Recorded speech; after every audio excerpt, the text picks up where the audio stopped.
The story unfolding around Meghan Markle and her father is one that demands empathy, nuance, and honesty rather than the harsh speculation that has often surrounded it. What we are seeing now is not a dramatic twist or a sudden reconciliation designed for headlines. It is a deeply human moment shaped by health, fear, distance, history, and the reality of boundaries. When news emerged that Meghan had reached out privately to her father following his major surgery, it reminded many people that behind royal titles and media narratives, there is still a daughter responding to a parent in crisis. According to confirmation from Meghan's spokesperson, a letter was delivered to Thomas Markle through reliable and trusted contacts after previous attempts to reach him directly were unsuccessful. That detail matters because it shows intent, care, and discretion. This was not a public gesture. It was not a press release wrapped in sentiment. It was a private act, carried out quietly, with respect for a situation that has always been emotionally charged and repeatedly exploited by others. Royal expert Richard Fitzwilliams, speaking to GB News, acknowledged that Meghan did send the letter following her father's leg amputation.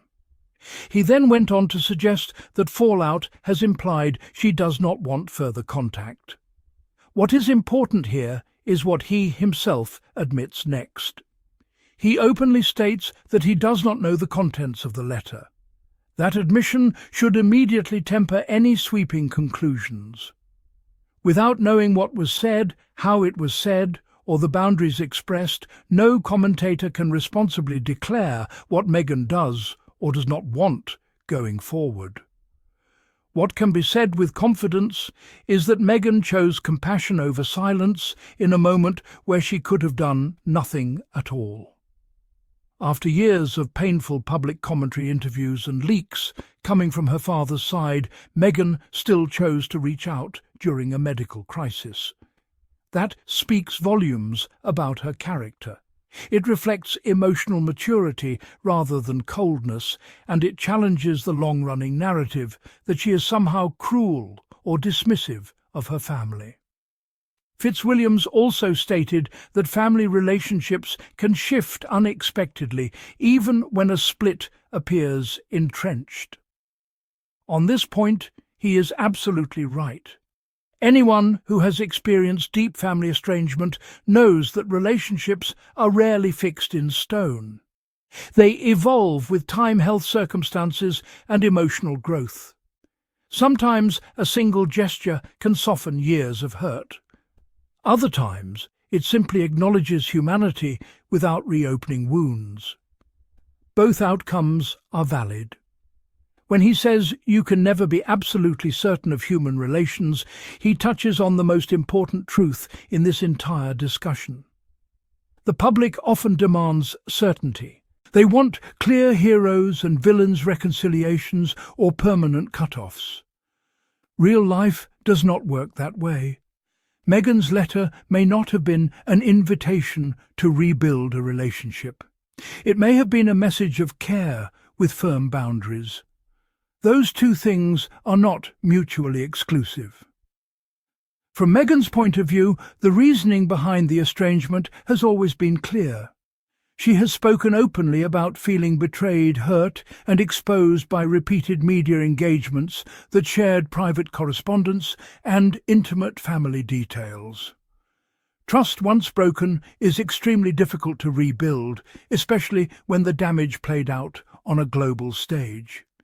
Any decision she makes now has to prioritize her mental health, her marriage, and her children. This is where the conversation often becomes unfair. Meghan is frequently expected to endure unlimited pain in the name of family unity. Boundaries are framed as cruelty. Silence is framed as punishment. Yet when anyone else chooses distance from a harmful relationship, it is recognized as self-preservation. Meghan deserves the same grace. Fitzwilliams described the estrangement as a tragedy for both of them, and in that sense there is truth. No one wins in family breakdowns. There is loss on both sides, but acknowledging tragedy does not mean assigning blame equally or ignoring context. Meghan did not create the situation alone. Years of public commentary, staged photos and paid interviews played a significant role in damaging trust. The delivery of the letter through trusted intermediaries is another detail that deserves attention. It indicates caution born from experience. Past attempts at private communication were reportedly leaked or discussed publicly. Choosing secure channels is not cold. It is sensible. It is the action of someone who has learned painful lessons and refuses to repeat them. Some commentators have tried to frame this moment as proof that Meghan remains distant or unwilling to reconcile fully. That framing ignores the reality that reconciliation is not a single act. It is a process that requires accountability, privacy, and mutual respect. A letter following surgery may be a first step, or it may simply be an expression of concern. Either way, it does not entitle the public to demand more. There is also an underlying gendered expectation at play. Daughters are often expected to fix family rifts, absorb emotional labor, and maintain connections regardless of personal cost. Meghan is judged not on whether she reached out, but on whether she did enough according to external standards. That is an impossible test, and one that ignores her lived experience. When discussing Prince Harry Fitzwilliam's raised the question of why Harry never met Thomas Markle when he and Meghan were engaged. He described it as a mystery he could not unravel. But this too is often presented without sufficient context. Relationships do not exist in a vacuum. Meghan's relationship with her father was already strained before the engagement. Media involvement and trust issues were already present. Expecting a formal meeting under those circumstances ignores the emotional reality of the situation. Harry has consistently supported Meghan's decisions regarding her family, just as she has supported his regarding his own. That is what partnership looks like. Harry himself understands estrangement intimately. His own relationship with his father and brother has been deeply affected by media pressure and institutional dynamics. It is not surprising that he would respect Meghan's boundaries rather than push for symbolic gestures that could cause further harm. The idea that Harry somehow owes an explanation for not meeting Thomas Markle reflects another double standard. No one demanded similar explanations when other royals navigated complicated family relationships behind closed doors. Privacy is often afforded selectively. It is also worth noting that Meghan's approach contrasts sharply with the public behaviour on the other side. She has not spoken publicly about her father in years. She has not granted interviews discussing his health or their relationship. The confirmation of the letter came only because the story was already circulating. Even then, the details were minimal. That restraint matters. It shows a refusal to monetize pain. It shows respect for a man who, despite everything, is still her father. That kind of restraint is rarely acknowledged in coverage that thrives on conflict. When Fitzwilliam says that so far as the optics are concerned, it appears she does not want further contact, he highlights another key issue. Optics are not reality. Optics are constructed by limited information, selective leaks, and media framing. Optics cannot capture private intentions or future possibilities. Reducing a complex emotional situation to optics does a disservice to everyone involved. Meghan's life has been shaped by constant misinterpretation. Gestures of kindness are questioned. Silence is seen as strategy. Boundaries are labelled hostility. In that environment, any action she takes will be scrutinized. The letter to her father was not a performance. It was a human response to a medical emergency. For Harry and Meghan, family has always been a core value. That is evident in how they speak about healing generational pain, protecting their children, and building a healthier future. Sometimes honouring family means staying close. Sometimes it means stepping back.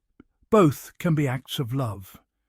The broader lesson here is about compassion without entitlement. Meghan showed compassion by reaching out. She does not owe the public a reconciliation timeline or emotional transparency. Healing, if it comes, must happen away from cameras and commentary. As for Thomas Markle, his health challenges are serious and deserving of empathy. Compassion does not require erasing past actions or ignoring harm. Two truths can exist at the same time. Concern for his well-being and acknowledgement of the reasons for distance are not contradictions. What we are witnessing is not a cold rejection, but a careful navigation of a painful history.